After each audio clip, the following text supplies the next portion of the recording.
আমি যখন পৃথিবীর মধ্যে থাকবো না, ওই ইসলামী রাষ্ট্রে প্রধান হবে তুমি আবু বকর সিদ্দিক রাদিয়াল্লাহু আনহু। জিকির করেন লা ইলাহা ইল্লাল্লাহ, লা ইলাহা ইল্লাল্লাহ মুহাম্মাদুর রাসূলুল্লাহ সাল্লাল্লাহু আলাইহি ওয়াসাল্লাম। ভাইরা আমার, বন্ধুরা আমার, আওয়াজ করে বলুন তাহলে বিশ্বনবী রাহমাতুল লিল আলামিন সাহাবায়ে কেরামদের মর্যাদা ফজিলত আছে না নাই? আমরা নবীর সাহাবায়ে কেরামদেরকে ভালোবাসি না ভালোবাসি না? কোনটা ভালোবাসে?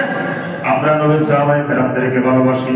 নবীর সাহাবায়ে কেরামদেরকে এমন ভাবে ভালোবাসি যেই রকম ভাবে আল্লাহ রাব্বুল আলামিন ভালোবাসতে বলেছেন। নবীর সাহাবায়ে কেরামগণ ইসলামের জন্য সবচেয়ে বেশি অবদান রেখেছেন, জীবন এবং জান এবং মাল সব উৎসর্গ করে দিয়েছেন আল্লাহর দ্বীনের জন্য। আমরাও সাহাবায়ে কেরামদের জীবনী থেকে অনুপ্রাণিত হই, ঠিক না? আমরা অনুপ্রাণিত হই তারা কিভাবে নবীকে ভালোবাসছেন, কিভাবে নবীকে ভালোবাসতে হয়, আল্লাহর দ্বীনের জন্য জিহাদ করতে হয়, এইগুলো আমরা সাহাবায়ে কেরামদের জীবনী থেকে শিখি। কারণ রাসূলের কাজগুলা সাহাবায়ে কেরামগণ করে আমাদেরকে দেখিয়ে গেছেন ভালোভাবে। আর না হয় এই সাহাবায়ে কেরাম যদি আমাদের সামনে না থাকতো আমরা অনেক কিছু বুঝতেই পারতাম না, রাসূলের কোন হুকুমটা আমাদেরকে কিভাবে পালন করতে হবে। সম্মানিত ভাইরা, তো যে কথা বলতেছিলাম, নবীর সমস্ত সাহাবায়ে কেরামদের মধ্যে ৬০ জনকে আল্লাহ বেশি মর্যাদা দিয়েছেন। আবু বকর, উমর, উসমান, আলী রাদিয়াল্লাহু তাআলা আলাইহি ওয়া নাসি আজমাইন। এই ৬০ জনের মধ্যে একজন বেশি সম্মানী, তিনি হচ্ছেন আবু বকর। এরপরে আসেন পৃথিবীর মধ্যে ৬০টা মসজিদকে আল্লাহ রাব্বুল আলামিন বেশি মর্যাদা দান করেছেন। কয়টা মসজিদ? আরেকটু জোরে বলেন, কয়টা? একটা হচ্ছে মসজিদে হারাম, আরেকটা হচ্ছে মসজিদে নববী, আরেকটা হচ্ছে মসজিদে আকসা, আরেকটা হচ্ছে মসজিদে তুরে সাইনা। তুর পাহাড় নাম শুনছেন না? মুসা আলাইহিস সালাম ওয়াকাল্লামাল্লাহু মুসা তাকলিমা। মুসা আলাইহিস সালাম আল্লাহর সাথে কথাবার্তা বলতেন। আল্লাহ পাক মুসা নবীকে কথা বলার মর্যাদা দিয়েছিলেন। সেই মুসা আলাইহিস সালাম তুর পাহাড়ের মধ্যে গিয়েছিলেন। আমার বাইরে ওই জায়গার মধ্যে একটা মসজিদ আছে, এটাও গুরুত্বপূর্ণ। তারপরে বাইতুল মুকাদ্দাস একটা মসজিদ আছে না ফিলিস্তিনে, মসজিদে আকসা।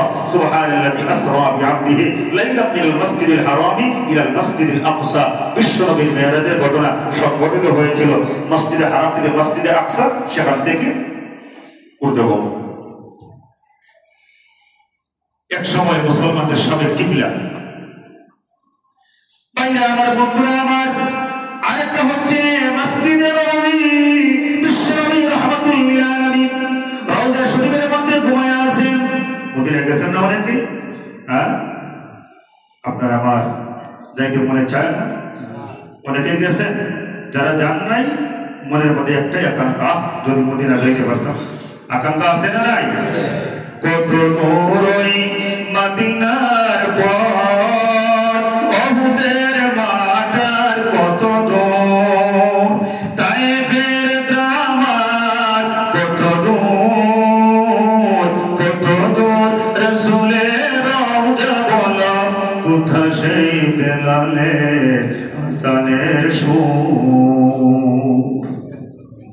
আবেগ আসে না? আসে না? আরে যারা যায় নাই তাদের আবেগটা কি বলবো। প্রতি বছর আল্লাহ মক্কা মদিনায় নিতেন, হজে একবার, কমপক্ষে উমরা একবার। এরপরে হাসিনা যখন আদর করে কারাগারে ঢুকাইছিল, এরপরে থেকে সব এলোমেলো হয়ে গেছে কাকি। এরপরও আইসা তারপরে গেছি যে আমরা যে বারবার গিয়েছি বা আল্লাহ হায়াতে বাঁচালে ইনশাআল্লাহ যাবো, মক্কা মদিনা হয়ে গেছে আমার কাছে বাংলাদেশের অলিগলির মতো। এতবার গিয়েছি, এত সিনা ছিল, এরপরেও গেলে এইটা কোন জায়গায়, ওইটা কোন জায়গায়, আমার পুরানা ভাইয়েরা যারা আছে দীর্ঘদিন সেখানে থাকে, ওনাদেরকে পাগল করে ফেলাই বা একটু দেখান না।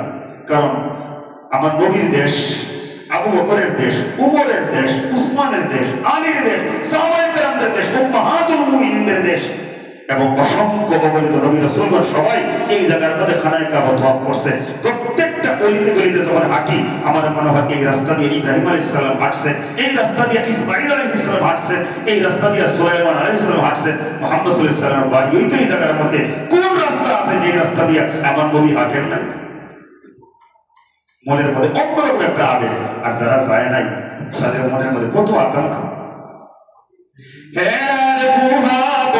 কত দূরে আমেনার বাড়িটা কোন সুদূরে, কোথা সেই উমরে কোরমা বাগান, আবু বকরের সেই সীমাহীন দান, সব যেন মন জুড়ে বাজায় ভালোবাসার ভালোবাসা। সম্মানিত ভাইরা, দোয়া করি আল্লাহ রাব্বুল আলামিন আমাদের মক্কা মদিনা সফর করার তৌফিক দান করুন। সবাই বলে আল্লাহুম্মা আমিন। খালি তো সিঙ্গাপুর যান, থাইল্যান্ডে যান, কেন যান আপনারা মনে করেন আমরা কিছু বুঝি না? মুখ দিয়া যাই শোনা, ভিতরে যে আরো কিছু আছে এটা আমরা বুঝি। তো সিঙ্গাপুর, থাইল্যান্ড এইগুলা বাদ দিয়া মক্কা মদিনা সফরের চিন্তা করেন। আল্লাহ কবুল করুন। সবাই বলে আল্লাহুম্মা আমিন। ভাইরা আমার, বন্ধুরা আমার, এরপরে আসেন আরেকটা মসজিদ, মক্কা বাইতুল্লাহ। এটা তো সবাই চিনি না? ভাইরা আমার, বন্ধুরা আমার, 4টা মসজিদ। এই 4টা মসজিদকে আল্লাহ রাব্বুল আলামিন পৃথিবীর মধ্যে অসংখ্য মসজিদ রয়েছে, সমস্ত মসজিদের মধ্যে সবচেয়ে বেশি মর্যাদা দান করেছে।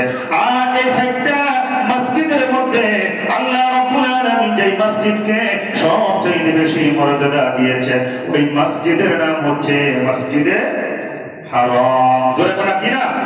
মসজিদে হারাম। ভাইরা আমার, বন্ধুরা আমার, আমি রুজমান তোমার বলি না, আল্লাহ নবী